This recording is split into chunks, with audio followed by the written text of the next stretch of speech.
Assalamualaikum warahmatullahi wabarakatuh. Selamat pagi anak-anak. Kita akan memasuki tema 9 ya, tentang kayanya negeriku. Nah, pembelajaran ini kita mulai dari subtema 1, yaitu kekayaan sumber energi di Indonesia. Nah, kita mengamati gambar berikut. Ini ya, bisa diperbesar. Ini ada gambar apa ini? Ini gambar bendungan ya, atau gambar dam bolehlah. Ini gambar bendungan, ini ada bendungannya. Nah, ini ada air yang ditampung. Kemudian ini ada saluran pengeluaran air.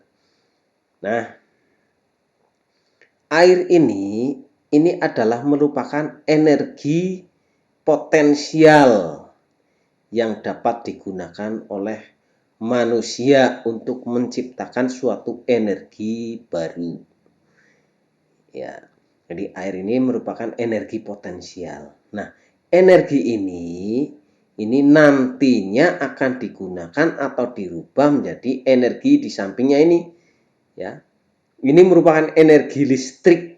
Ya, ini ada energi listrik. Ya, ini sumbernya atau sumber tenaganya adalah dari sini. Sehingga energi ini dinamakan energi atau pembangkit, bisa dirubah menjadi pembangkit listrik tenaga air. Karena sumber energinya adalah berasal dari air. Nah, sekarang ini ada pertanyaan. Apakah air dan listrik termasuk sumber energi? Ya, jawabannya ya.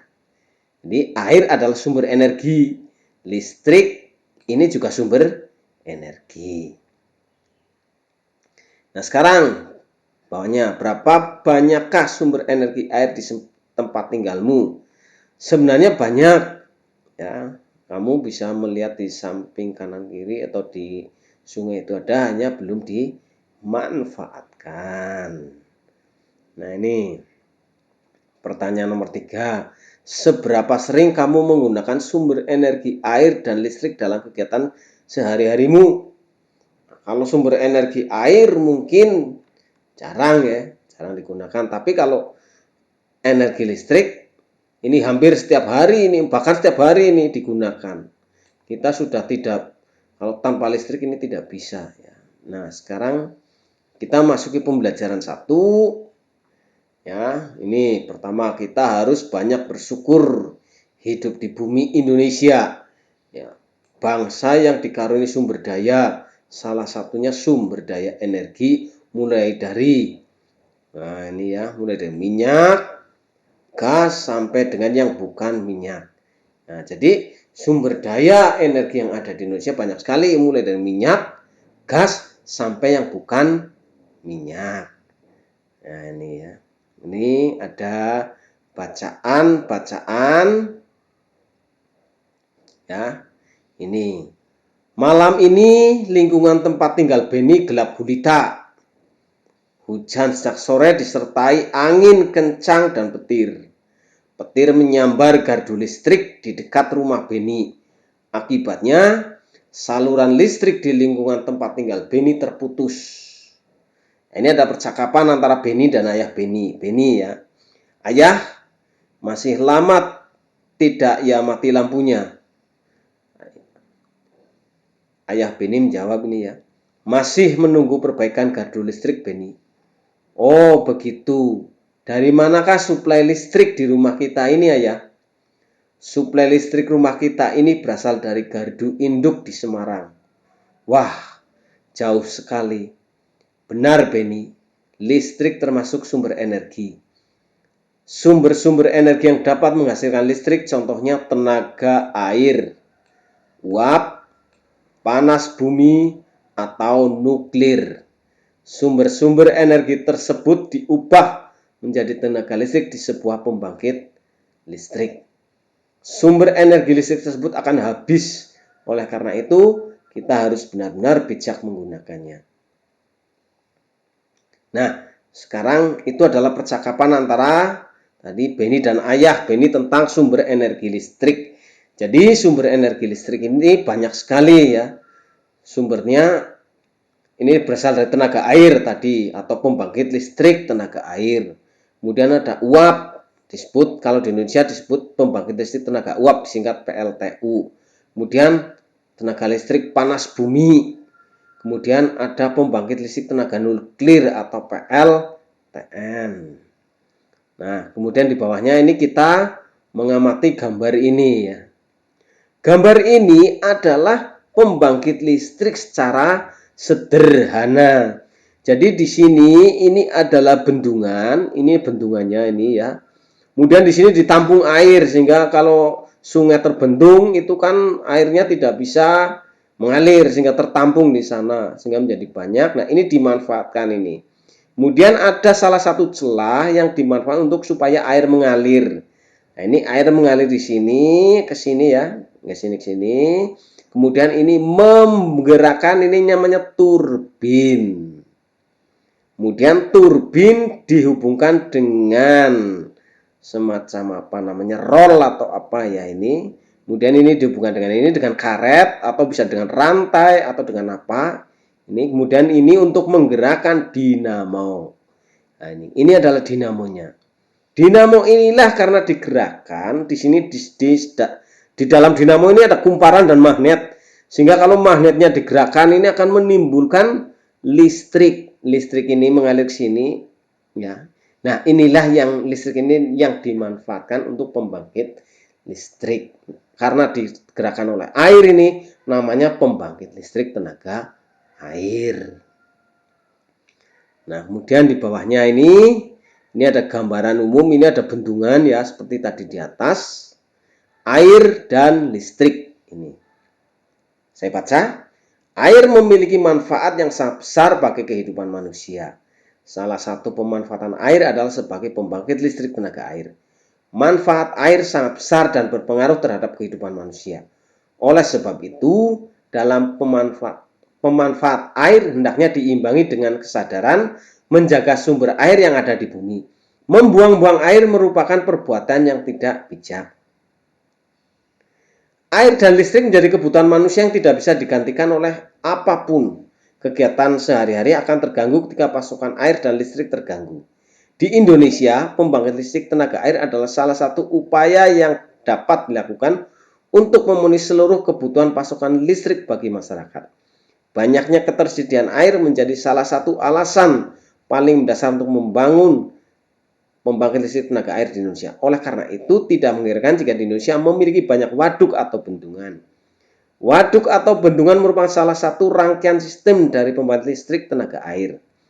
Aliran air dari bendungan atau waduk digunakan untuk menggerakkan turbin yang akan membangkitkan tenaga energi listrik. Air merupakan salah satu sumber energi yang cukup berlimpah. Air menyimpan energi yang cukup besar. Aliran air mampu menggerakkan kincir yang dibangun di dekat sungai. Kincir-kincir ini akan dihubungkan dengan generator untuk menghasilkan listrik. Makin deras aliran listrik, semakin kencang kincir berputar. Energi listrik yang dihasilkan pun semakin besar. Nah, ini bacaan tentang proses pembuatan listrik tenaga air. Nah, nanti ada pertanyaan-pertanyaan seperti apa fungsi air dalam pembangkit listrik tenaga air itu. Ya, nanti bisa kalian jawab pada web saya ya. Nanti akan saya buatkan web dan kalian bisa menjawab pertanyaan-pertanyaan ini. Nah, dengan adanya PLTA atau pembangkit listrik tenaga air, maka ketersediaan energi listrik di rumah-rumah akan terpenuhi. Kita pun bisa memanfaatkan untuk menghidupkan berbagai peralatan listrik yang memudahkan kegiatan kita seperti lampu, listrik dan peralatan lainnya. Ada rice cooker, ada dinamo untuk menarik air dan sebagainya ya, sehingga kita tidak perlu menimba. Nah, ini ya. Kemudian nanti ini ada tugas-tugas yang mungkin nanti kalian harus kerjakan ya. Ini, nah ini berikutnya adalah tentang lingkungan. Lingkungan ya. Dalam masyarakat kita itu tadi adalah sumber daya alam ya, atau sumber daya energi. Selain air sebagai sumber energi tenaga listrik, ini sumber-sumber daya alam yang lainnya juga masih banyak yang dibutuhkan oleh manusia. Nah, seperti lingkungan. Nah, lingkungan ini adalah sesuatu yang ada di sekitar manusia yang mempengaruhi kehidupan manusia. Nah, tentunya kehidupan manusia ini berpengaruh dengan lingkungannya ya. Berpengaruh dengan satu, mencari makan. Nah, contohnya ini ada gambar petani, ini tentunya di daerah pegunungan, ini mencari makan dengan bertani. Kalau nelayan ini ya, nelayan ini mencari nafkah di laut, ini tentu penghasilannya dalam mencari ikan di laut. Pengusaha ini mencari nafkah dari hasil produksi. Ya. Tentunya produksi tersebut adalah hasil dari alam. Misalnya kita menghasilkan kopi. Kopi lalu dirubah menjadi kopi atau dibuat kemasan kemudian dijual. Ini namanya proses produksi. Gula kelapa. Ini ya, penderes ini menghasilkan nira kemudian dirubah menjadi gula kelapa. Gula kelapa dijual. Nah, ini juga proses produksi. Kemudian lingkungan sebagai tempat bekerja. Misalnya seorang guru ya. Ini contohnya, ini bukan guru ya, ini ada seorang sedang memberikan penyuluhan. Ini di dalam masyarakat atau mungkin sedang bersekolah. Ini guru mengajar di sekolah. Ini juga untuk mencari nafkah ya. Contohnya ini ada penyuluh, mungkin ada guru, mungkin ada yang sebagai polisi dan sebagainya. Kemudian lingkungan sebagai tempat tinggal. Tentunya tempat tinggal adalah kebutuhan pokok atau kebutuhan primer yang wajib dimiliki. Dan tempat tinggal adalah yang baik itu yang bersih dan rapi. Tidak harus bagus, tapi yang penting bersih, tidak kotor dari sampah dan bau, tidak bising oleh asap pabrik maupun kendaraan. Dan terhindar dari mara bahaya seperti wabah penyakit yang seperti sekarang ini sedang menjangkit, yaitu COVID-19 ya, atau coronavirus disease 19. Nah, ini makanya kalian harus menjaga kesehatan dengan selalu mencuci tangan, baju yang habis dibawa keluar kota itu cepat dicuci, kemudian cepat cuci tangan dan selalu memakai masker ya, masker. Nah ini sehingga kita harus selalu menjaga kesehatan ya. Ini demikian pembelajaran pertama dari kita tentang sumber daya alam ini. Dan apabila ada pertanyaan-pertanyaan, kalian bisa langsung tanyakan di web saya nanti, di chat ya, di chat bawahnya kan ada kolom saran dan sebagainya, nanti kita bisa berdiskusi di sana ya. Akhirul kalam, assalamualaikum warahmatullahi wabarakatuh.